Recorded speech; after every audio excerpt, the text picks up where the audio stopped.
This is Monica Groth, the curator at the Chemung County Historical Society. I am conducting an interview with Nancy Rios. Thank you, Nancy. I understand that you were working at the Mark Twain Hotel in the summer of 1972. Can you tell us about your experiences there during the flood? Yes. When I heard that there was going to be a flood and all the rain and all that stuff, I couldn't believe it.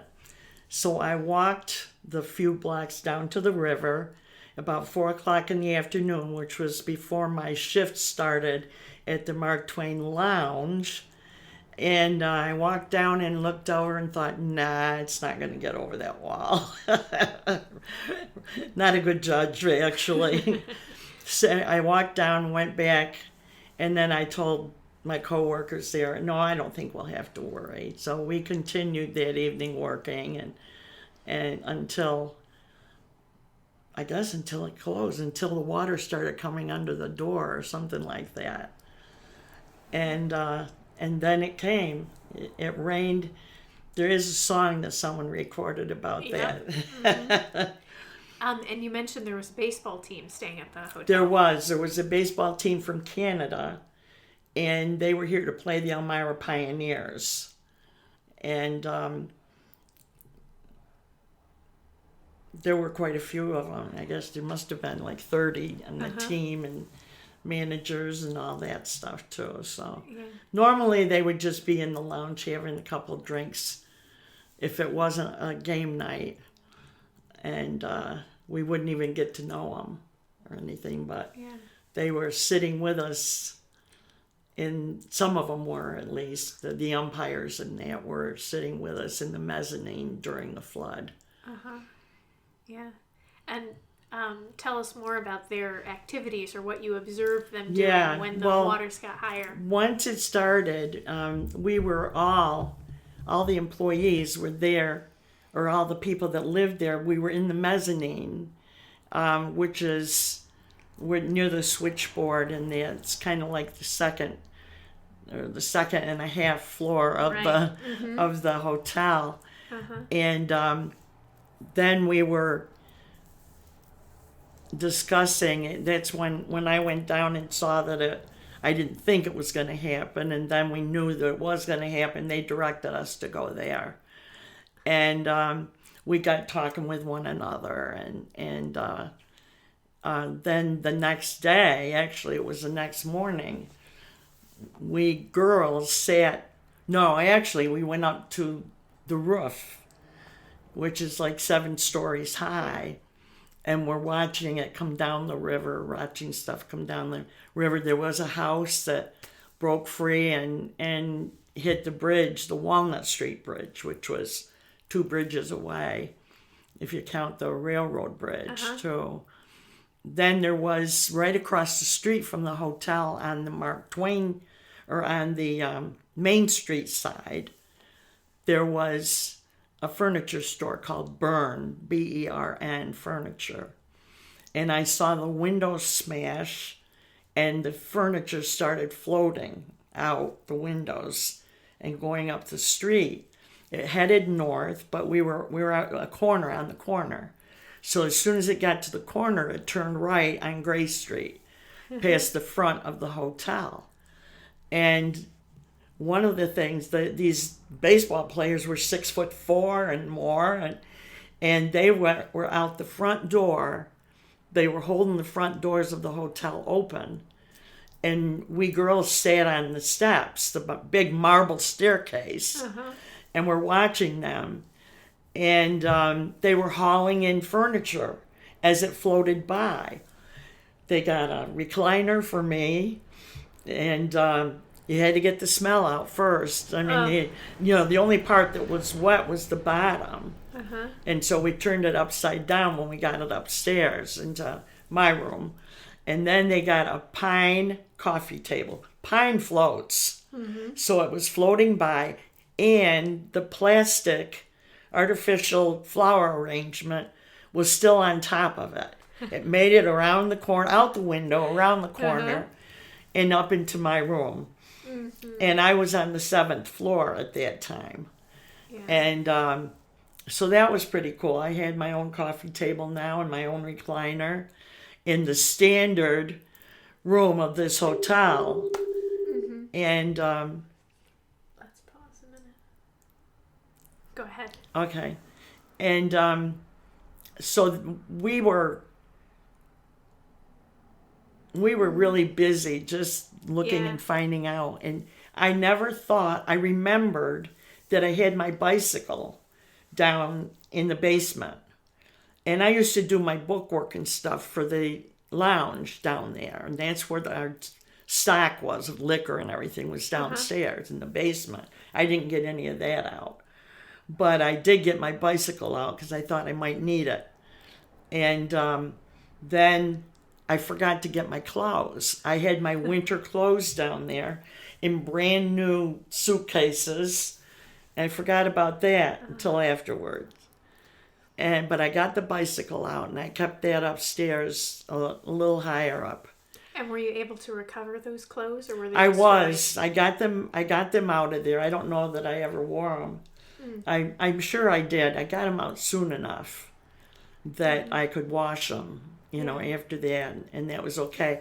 And I actually kept the luggage, too. It was good luggage, and I used that for a few years. Yeah. And then I put it out with my own garbage, and someone took it. Yeah. Not as garbage. I just had it out there, and it was gone before the garbage men came. Yeah. And what were the cleanup efforts like after the waters had receded? Oh, it was tough. It was muddy, and it was on everything. Yeah. It had to be scraped. Everything had to be sanitized, and then it started to get an odor to it. Within a couple of days. So the guys worked really hard cleaning the lounge. You've got all these chairs and tables. The chairs had been put up on tables, but there were a lot of booths all the way around either side of the lounge area. So that was a lot more difficult to clean up. And then too, in the behind the bar and all that, everything had to be sanitized. And yeah. What was the smell like? People have often remarked about that. Yeah, it just was a smell. I can't describe it. Yeah. It was more than just mud. I don't know. Yeah. And I understand, Nancy, that many other things happened that summer following the flood. Do you want to speak a little bit about the other events of that summer? I call the summer of 72 the sad, sad summer of 72. And with the flood being the first thing, we weren't that upset about it when we were there in the mezzanine. And I didn't have everything I owned in the hotel. My parents lived in Elmira Heights, so they were away from it. But you felt bad for what the other employees that had homes in the direction of the flood and everything. So when we got out, then the stores started having sales. Like we were on the other side of a block of stores on Water Street. We were on Gray. And they had all these like summer sales. I got golf shoes there that had been in the flood, but that was okay. They were leather and they would make it, and they did. And then it was just worrying about other people and what happened with their homes, that was sad. Yeah. And I understand some refugees were relocated to the Mark Twain Hotel. Yes, the elderly people that lost their homes, they brought them into the hotel because we could feed them in the ballroom. And, there were plenty of rooms available. The hotel was not in its best shape then for business. I mean, it was owned by a family and it was in receivership by a bank. So they were looking to sell the hotel or do something like that. So there were a lot of empty rooms. We didn't have people out there selling the hotel or anything. So they had plenty of rooms for the elderly people, and they put them on the second floor, which was where I first stayed when I moved there. And then when they moved them in, I moved up to the seventh floor and had a suite that I shared with one of the other bartenders. But then in August, so like the flood was close to the end of the month of June, and then in August, I can't remember the date, but it was a steam pipe burst on the second floor, and the second floor would have been like where the ballroom was and stuff like that. So I don't know what the cause of it was, but I just know a steam pipe burst, and it did kill a lady, one of the elderly ladies that had a room that was connected there. And the people who ran out of the other rooms when they heard the commotion, they got their feet scalded and everything. And they had taken my room on the second floor and made a community room as they would in a nursing home or something, where they could go in there together and play games and watch TV and that. But it happened in the middle of the night, so they weren't in that room, but they were just in their regular rooms sleeping. Wow. But she was the only fatality or injury that I heard about, on that second floor. But it was still very disturbing to me, because I was working in the lounge until we closed at 1, and then I would have gone upstairs and had my 8-track going with Cher singing and that, and didn't hear any sirens or anything, didn't know anything was wrong until I went downstairs the next day and they told me. And then I noticed that the burgundy color of the floor tiles had been turned to gray, just took the color right out of them. You can imagine now somebody being caught in that hot water. It's terrible. Yeah. So that was what happened in August. But that wasn't the only fatality. No. And then the next problem that we ran into was the end of October. And I had made arrangements to go. Well, actually, of the people, I didn't know that this one man that used to come into the lounge was a resident of the hotel. I didn't know his name or anything. He wasn't very talkative, but he always dressed in the same suit and the yellowed white shirt, and always wore a fedora. Didn't talk very much at all. I can't recall even what he was drinking. But he would tell the girls he wanted chips, and then the girl would bring chips back, and he'd say, no, he wanted pretzels. So nobody wanted to see him to come in. And he had his hair was, we thought he was really an old man, and it turned out he wasn't that old, but we were in our 20s. And he had a beard that, as George Carlin would say, Abraham Lincoln had a beard. Gabby Hayes had whiskers. He had Gabby Hayes' whiskers. And so he was just, we didn't want to get too close to him or anything, but he was there in the mezzanine when we were escaping the flood. And I said to my friend, what's he got in there, a body? He never changes his clothes. True story.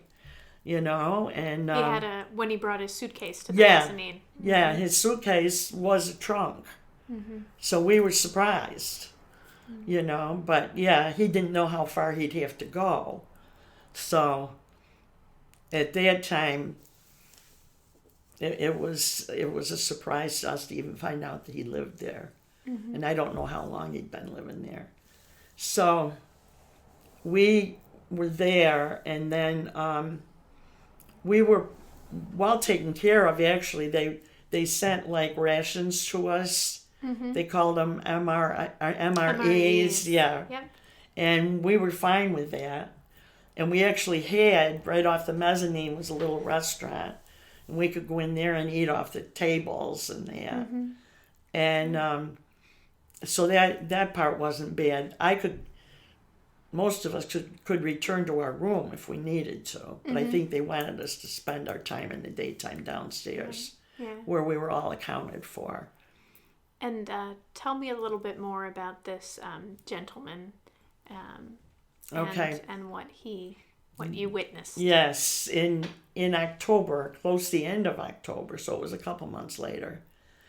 I gave the day girl a week or two off for vacation. She probably was going somewhere warm. And I noticed that in the morning, he was sitting across the street from the hotel in Wisner Park, sitting on a park bench, staring over at the hotel. And he stayed there like all day. He was staring at the hotel. It gave me the creeps. And then the next day, I didn't notice him over there. But in the morning when I went in, shortly after that, I heard some scuffling noises, and I thought there were little kids playing on the back staircase because that was right out the back door of the lounge. And I went out there, and there was nobody there. So I followed the noise around, and it went around behind the union office into the main entranceway where the marble staircase was.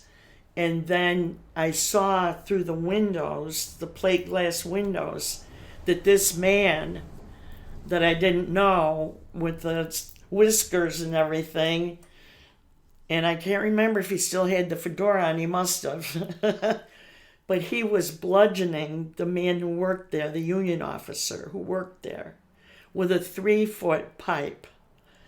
I started just screaming, ran upstairs to the mezzanine and told the switchboard operator, call the police, he's killing him. They didn't, of course, know what I was talking about, but then the hotel manager was coming down the stairs, and I had run back down and was screaming again at him to stop. And I ran up about 4 or 5 times, they told me, and then somebody kept me up there. And then it was, I didn't even stay around to find out anything else that happened, like who he was or anything. I was so upset that I needed to go to a doctor, and get something to calm myself. And I presumed at that time, because knowing who this man was, or knowing the way that we knew him, that he wasn't right, and figuring that they would take him to the state hospital in Binghamton. And I didn't know at the time, they were just building, I believe, the psych center in Elmira. Okay. And I think it was 72 that they did that. Maybe they completed it then. I wasn't that up on the news about that, but I assumed everybody always went to Binghamton to the state hospital. And so I said to everybody, I can't stay here any longer. I had been living in Puerto Rico and attending bar down there, the nightclub, and I'd been there for a few years. So I said I have to go back there because I never felt unsafe the way I do now. Yeah. And it was sad for me, but I was in touch with the police. They kept calling, and every time they think of a question that I might be able to answer, they would call. And I gave them my parents' information and told them that I was going to leave, and one of the other girls was going to leave as well. She went down with me. And her poor young brother was working maintenance at the hotel, and he was only 17. He was working after school, and he was the one that had to clean up that union office. But the police were looking for some connection between, I found out that the murderer's name was John Garzinski, and the murdered man was Justin Donahoe. And I found out that they were looking to see if I knew of any connection between them. Like, did Garzinski work at the Remington Rand so that he knew him or anything. And I didn't have any idea about that. I just knew Justin as a very nice man who would come by a couple times a week and have a cocktail, and soft-spoken gentleman, and that was it. Then someone else said that they had seen the pipe in the parking lot. So it might have been like a spur-of-the-moment thing that he, was coming over and he happened to see it or something and pick it up, and that made things move even faster. I don't know. And then later, years later, I was at the library and I had seen an obituary for John Garzinski, and it mentioned the Bath VA or something. I can't remember when it was. I don't recall it saying anything about his family. So of course I wasn't sure it was the same man, but that's an unusual last name. Mm-hmm. And so I thought, well, maybe he got some help. But it did say that his career, or he had been for many years in the military. It also said, I think, that he was either 54 or 45, which didn't make him that old as I thought. So it appeared to me that he must have had PTSD. Mm-hmm. And so then that was it. I moved back to Puerto Rico in 73. I was back there before Thanksgiving. And I believe the murder happened like October 30th or 31st, something like that. And so I was back down there by Thanksgiving and trying to keep things like that off my mind. Right. But years later, I went to the library here in Elmira, and something made me look up his name, and there was an article about that in the Star Gazette, and it showed a picture of the police escorting him out. And the police had told me that he was still beating Justin when they arrived, but that he was exhausted, and but still standing there with the pipe, And so it did show them escorting him out. But then I found out years later, like maybe 2 years ago, in 2020, I have a lot of friends who play in bands, live music here. And many of them work and have retired from the psych center here, the Elmira Psychiatric Center. And one of them, I was in the middle of my story to another when one took his break and sat down, and he knew who I was talking about. He had worked there, and he said, yes, he did his time, and he was back amongst the population after that. He was doing okay. So apparently it was PTSD, and they fixed him well enough for him to be out in public, with the public, and on his own. It gives me fluttering heart to think of it, but that's the story. Yeah. And a sad story that has remained with me. Yeah.